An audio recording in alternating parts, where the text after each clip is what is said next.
Welcome back. Welcome back. Continuing coverage of the mayhem that's going on across the country. Many are saying that these Antifa riots are way too organized. Many are saying arrests that are happening afterwards, a lot of them are from outside of the cities that are under siege right now. And many are saying that George Soros and his multiple tentacles of liberal organizations are behind this to continue to inflame the race relations, to paint Donald Trump as part of the cause of this stuff because he's xenophobic and blah, blah, blah, racist and all this other crap. There's no reason why 99.9% of America is locked in their homes, not allowed to go to work, restricted in travel, has to wear a mask. But all over the country, we have now armed bunches of hooligans breaking store windows, looting. They have people on video walking out of Target, okay, stealing stuff like it's okay.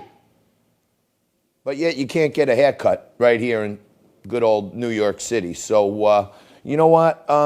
So much going on. And there's literally a deteriorating condition right now where people think it's okay and they can attack cops, burn police cars. And take a look at this clash between some rioters and the New York City Police Department. Scary.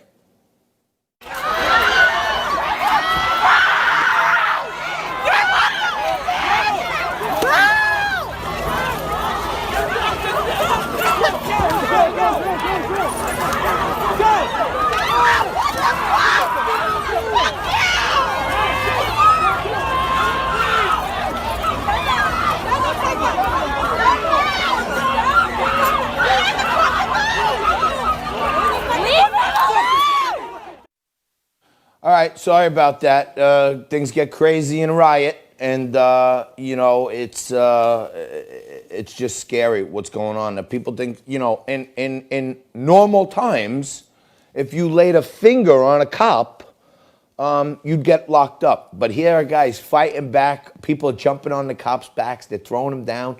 I mean, it's absolute, total mayhem.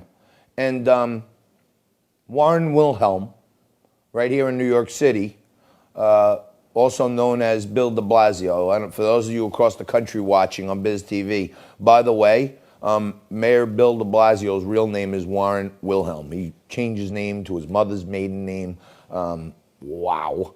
But he has a weak hand. You know, speak softly and carry a big stick was a famous saying. But he is speaking on behalf of the rioters, saying he understands their pain, and him and Andrew Cuomo. And at the same time, he's got no stick, nothing. He's just letting it go on. The city's burning, and de Blasio is doing nothing to help the situation. Supposedly the National Guard is on hand. They've been called up all over the place. Let's roll them in the streets. Somebody puts their finger on a cop. Let's smash him over the head with the baton, put him down, lock him up, and show up the rest of them. Because a lot of these kids, if you ask me, their faces are covered. But this isn't about race. This is about mindset. This is about everybody thinking that, you know, the whole generation of, you know, participation trophies. Yeah, let's go down there. We'll be part of the rally. There's white kids there who just turned off their Xbox and they put a bandana over their face and they're going down. And when they see one of their friends get their head split open from a baton, they're not going to be so happy about forgetting to stay home and play Madden or something. So what the cops need to do is have a heavy hand, teach some lessons. And you know what? If there's a lesson to be learned, you know, I'm a homer. I admit it. I'm talking about Staten Island, New York a lot, all the time, because that's where I live. I'm proud to be a New Yorker. But it does happen to be the most Italian-American congressional district in all of America. Okay, so a lot of our family members, with our nation of origin being Italy, settled into Lower Manhattan and Brooklyn, and then many traveled over what they used to call the Guinea Gangplank, the Verrazano Bridge, and settled right here in Staten Island, New York. Many others have moved on to Jersey, okay, but Staten Island is a proud Republican town. voted, I think, 58% for Donald Trump. But lots of Italians, lots of Irish. I'm both, okay?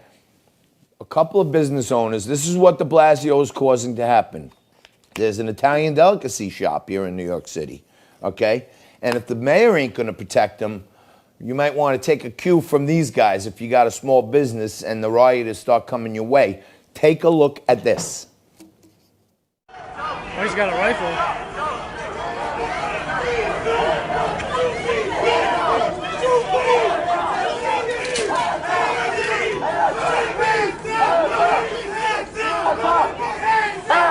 Corvo's Bakery. He's got a gun. He's shooting.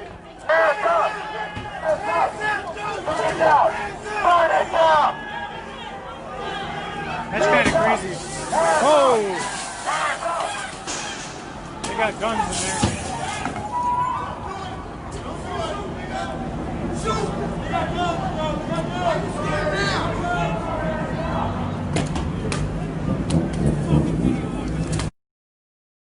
The two guys, guess what?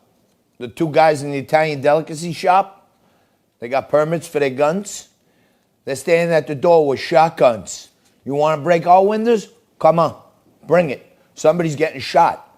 And it's sad that business owners have to now come armed and ready to ward off rioting hooligans, okay? This isn't some rally.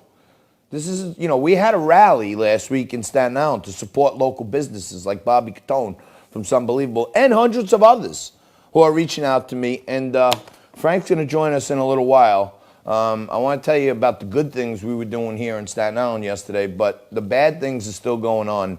And I'm going to have breaking news for you about some of the stuff going on right here in Staten Island, New York, how our organization, a coalition of local business owners, we're calling it Unlock the Rock. Staten Island, New York is called The Rock. And I think we're going to continue fighting back, because if people are allowed now to protest in the streets with no masks and gather in thousands, then why aren't small businesses open? Why can't restaurants reopen now with a 25 or a 50% occupancy in their places? There's the city's on fire. Cities across the country are on fire. And at the same time, small business owners are told, stay home, watch your business die, and we're not going to do anything about these rallies. So it's what I would call a literal tale of two cities, where one part of the city, Manhattan, you can do whatever you want. You can loot in the streets. You can break windows. They broke in Soho right by our studio. Okay, the Liquid Lunch Studios, by the way, are right downtown Manhattan in Tribeca, around the corner from City Hall, where this mutt, Bill de Blasio, hangs out, okay, his home base, okay? We're right around the corner. So I don't even know if our studio is safe right now, to be quite frank with you. My brother called me this morning. He said, JT, I don't know if we really got to check on the studio. We got to get somebody down there. So anybody out there in TV land or in social media land, if you live in downtown Manhattan, go by 350 Broadway. That's where the Liquid Lunch Studios are.